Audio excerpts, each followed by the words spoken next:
আসন্ন রাষ্ট্রপতি নির্বাচনকে সামনে রেখে দুটি মনোনয়নপত্র সংগ্রহ করেছে ক্ষমতাসীন দল বিএনপি।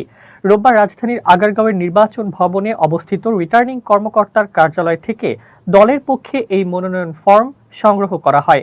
জাতীয় সংসদের চিফ হুইপ নুরুল ইসলাম মনি এবং দলের জ্যেষ্ঠ নেতা রুহুল কবির রিজভী নির্বাচন কমিশনে গিয়ে ফর্ম দুটি গ্রহণ করেন।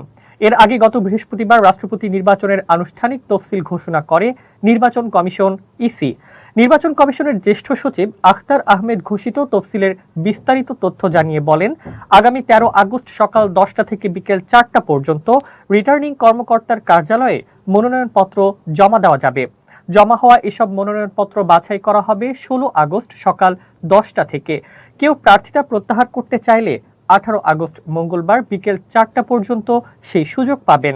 সবকিছু চূড়ান্ত হওয়ার পর আগামী 20 আগস্ট দুপুর 2টা থেকে বিকেল 5টা পর্যন্ত জাতীয় সংসদের অধিবেশন কক্ষে ভোট গ্রহণ অনুষ্ঠিত হবে। আইনি প্রক্রিয়া সম্পর্কে ইসি সচিব জানান, রাষ্ট্রপতি নির্বাচন আইন 1991 এর 5-3 ধারা অনুসরণ করে প্রধান নির্বাচন কমিশনার জাতীয় সংসদের স্পিকারের সঙ্গে আলোচনা সাপেক্ষে নির্বাচনের এই সময়সূচি চূড়ান্ত করেছেন।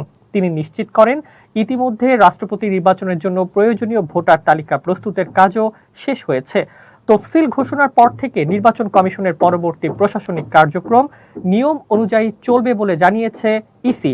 কমিশনের পক্ষ থেকে জানানো হয়েছে, আপাতত কেবল নির্বাচনের তফসিলটি প্রকাশ করা হয়েছে।